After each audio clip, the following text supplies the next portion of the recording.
Okay, so Dragon Ball Daima has revealed a brand new Majin Buu, as well as another one which is scheduled to make a showing as well. But before we get into that, I want to cover the most recent episodes, that being number 8 and number 9. But before we do that, do me a huge favor, like, comment, subscribe, as well as join our Discord server if you want to talk with me at the community. And let's jump straight into it.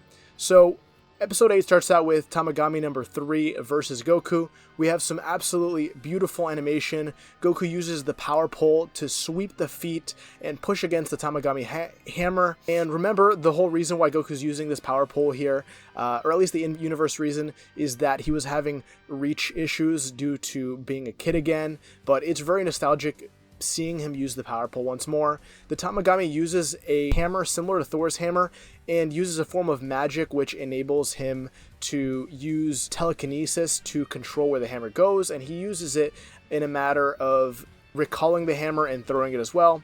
We also see a lot of the original sound effects like blasts and jumps are reused from the original Dragon Ball Z, which I love to see. Really brings us back.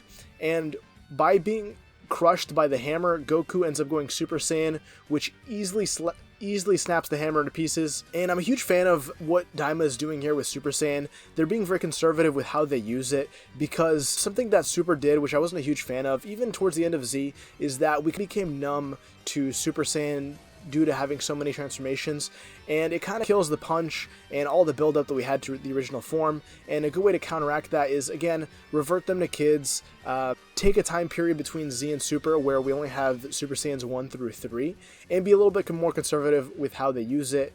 We know that Goku likes to play to his opponent's strengths, so he was purposely keeping this back so he can try to match the Tamagami in terms of power.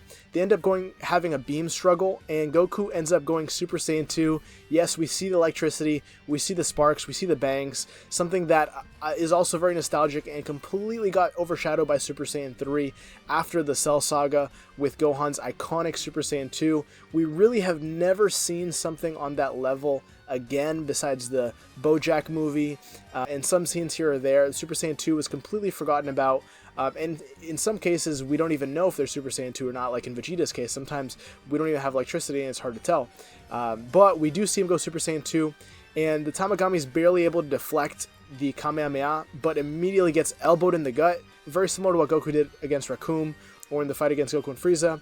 Interestingly enough, something to note is that previously it was mentioned that even Dabura couldn't beat the Tamagamis in order to collect the Dragon Balls, but Goku as a kid, Super Saiyan 2, in between Z and Super, was able to defeat Tamagami number 3 with relative ease.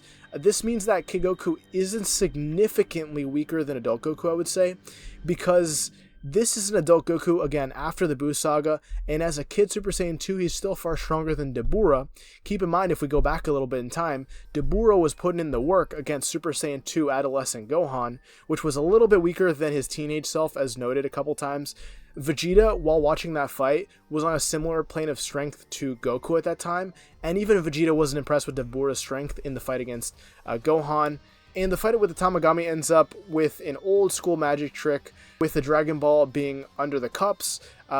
He moves the cups around, and it turns out that it wasn't under any of the cups, but obviously Goku, being as experienced as he is and being as fast as he is, he was able to track exactly where the Dragon Ball was, and it wasn't even under one of the cups. And Akira Toriyama does this a lot. He likes to... his humor is against expectations, and unfortunately he did pass, but we do see that he did play a big role in the creation of Daima, and we do see that he loves to have humor embedded within his shows and be a contrarian in terms of expectations. For example, Frieza's final form being small and Buu being absolutely big and fluffy and stupid. But moving on, we then see Degesu and King Gomah looking at the reanimated past of Vegeta's final explosion, which is very interesting because in the background we see them both get absolutely blown away because Dr. Arinsu, the Supreme Kai's sister, was there the whole time, which means that during that fight in Dragon Ball Z, Dr. Arinsu was there in the background. She saw the final explosion, and as Buu was recollecting himself, she collected some small pieces of the fat Majin Buu in this little bottle she had.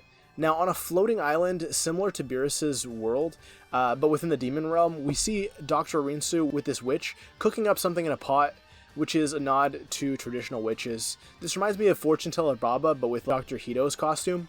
A couple of interesting details is that they're using the fragment of Majin Buu. Now, that leaves me with some follow-up questions. Because she took a small piece of Majin Buu, does that mean that the Majin Buu we see moving forward, does that make him a tiny bit weaker since he lost a tiny portion of himself? I don't know. Let me know what you guys think down below. I would say probably not a lot weaker, but it's just an interesting food for thought. And it's also implied that they've been trying to cook up something multiple times. Marba was the witch that created Majin Buu, which is a bit of a retcon because we thought it was Bibbidi. They made a clarifying comment mentioning that Bibbidi actually went to Marba and he took the credit for it. But it's a dual retcon because we also previously thought, based on an Akira Toriyama interview, where he stated that Buu has always existed. So, again, a bit of a retcon, but I guess in universe, this is the official origin of Majin Buu. He's created by Marba. I'm not going to lie, a little bit disappointed. I feel like that kind of takes some of the mystery away from Majin Buu. But regardless, Majin Buu threw the demon realm into utter chaos and was the cause of the Glyans leaving, and he even killed some.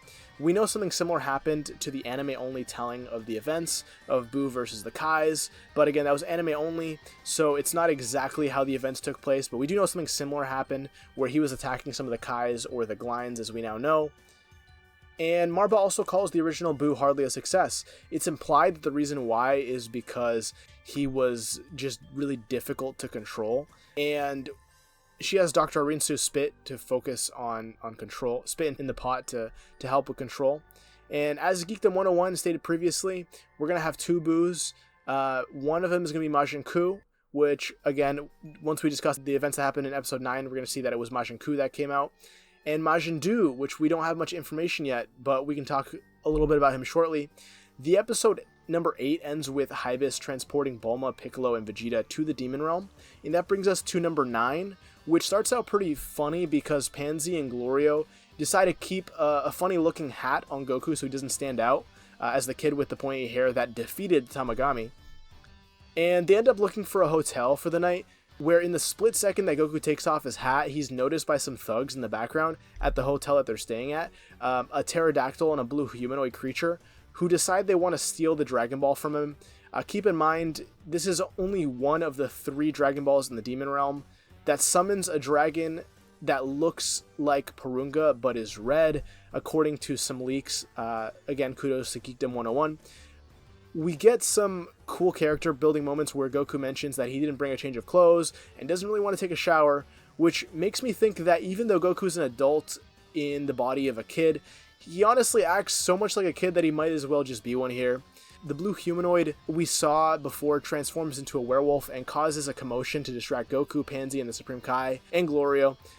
So the other one, the pterodactyl-looking guy, can steal the Dragon Ball, and they actually end up successfully doing so, which kind of I wasn't expecting. But they're soon found out and defeated by Goku, thanks to the tracker Pansy placed on the Dragon Ball. Now, taking a quick peek at this tracker, it actually looks so similar to Bulma's Dragon Radar. It's definitely an homage to it for sure. And it seems like those two characters have bundles in common as they're super technologically advanced. I want to see a little bit more interaction with those two moving forward. But fast forwarding later in the episode, Piccolo, Bulma, and Hybis and Vegeta arrive, but Goku and the others are honestly unable to let them join in their ship due to lack of room, and they can't really throw out some of their utilities, so they just have Pansy's dad, the king, send them another ship, which is going to take a little bit of time. Vegeta's obviously pissed, of course, and Demon King Gomah discovers that the Dragon Balls had been stolen, and the episode ends with the reveal of Majin Kuu, who was made from the essence of Majin Buu and a Saibaman seed, and is tasked to defeat Tamagami number 1. Due to prior speculation, we knew that it had to do something with a Saibaman. He just looks so similar to one. I'm not gonna lie, I'm a bit disappointed by the character design. I feel like a character that's based on Majin Buu should look more like Majin Buu in order to bring back that nostalgia value. For example, Cell Max looked a lot like Semi-Perfect Cell.